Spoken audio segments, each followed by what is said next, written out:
It's half a mile from Kidlaw and quite close to a spot known as High Latch. It's a spot pretty familiar to the sheep, as you can perhaps hear in the background, and perhaps to the odd hiker. But it's a spot of some controversy ever since the 28th of October 1939, because this is the spot where the Humby Henkel, or the Kidlaw Henkel as it's sometimes called, actually crash landed. Now the aircraft in question was a Henkel 111. It was on a photographic reconnaissance mission from Vesteland on the island of Sylt, which is a small island off Denmark and the North German coast. Its mission was to photograph shipping in the anchorages of the Clyde and the Forth. Obviously these were major naval bases and of great interest to the Germans.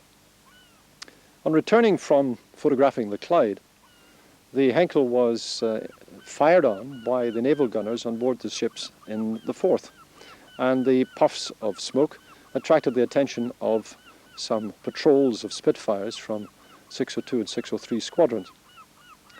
They intercepted the Henkel somewhere over Preston Pans and pursued it right across East Lothian until finally succeeded in shooting it down here at near Kidlaw.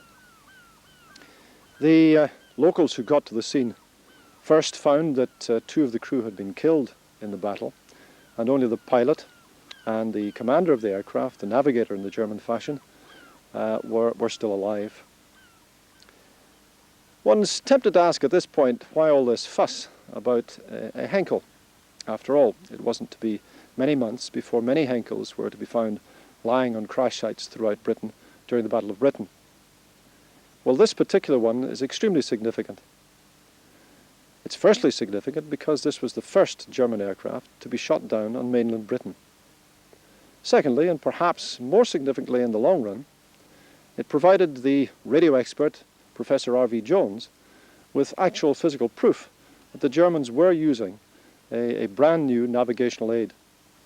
The Germans called it Knickebein, bent leg, and it enabled their bomber crews to pinpoint targets in Britain with unusual accuracy for the time.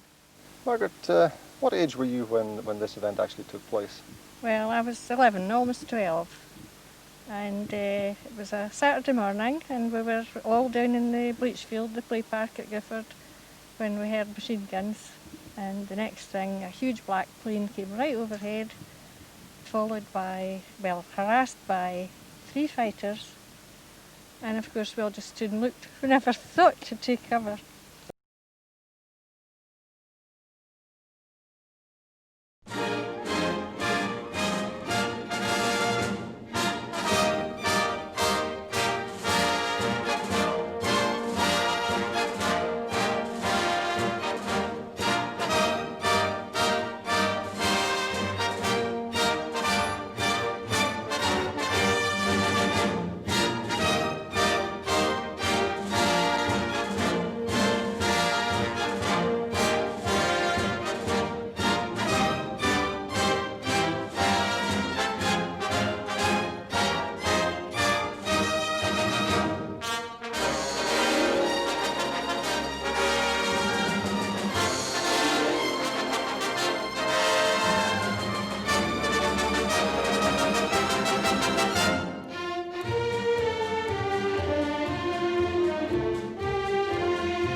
6 of these bombs and some incendiaries were dropped by a single German aircraft at 8:45 in the evening of the 3rd of March 1941.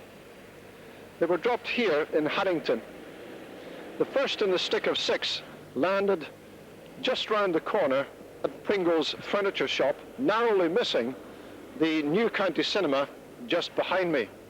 So I up and ran as hard as I could, and as I was passing Laidlaw's window, the whole of the window shattered and fell out behind me. It was that. I reckoned if I had been walking that I would have been in the blast. Now, unfortunately, the poor soul across the street, who was John Moogey, he got the direct blast, full blast, and it killed him outright because he was blown from the bottom of the staircase right to the top. That we didn't know until after. So around to the fire station, not the fire station, but the pump yards, and we harnessed up the 3 pumps and manhandled them up here. The big fire engine was already in place, and it was being used as a booster for the other pumps. And then we had to play the hoses on the roof, and then the roof exploded.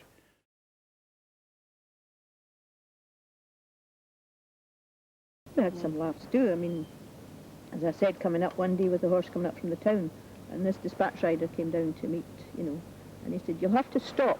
I said, "Well, I don't think you'll stop Charlie," because I said, "He's going for his dinner, the horse." I said, "There's no way he's going to stop." "Well, you'll have to stop." He says, "A convoy come along Dunbar Road." Well, I said, "You better turn back and stop the convoy," because the horse just kept on going. I mean, he was at a gallop. So the language was very good. He had to stop the convoy, and I was charging up the Hugh Bray with the horse. We had some fun, that way. Another day when they were coming down on a Sunday morning, I used to have to time it. I didn't have a watch, but you sort of timed it. They came marching down with the pipe band to the church. They were stationed along at Redholm at that time, in Glasclune. And Charlie hated the pipes, so I used to keep him down the seafront till the band got down. And this Sunday morning I thought they had come down, because I turned up by the tennis courts, and just with that the band struck up. Well, he scattered. I went through the band. The horse was cut. And that was quite a laugh. Scattered the band.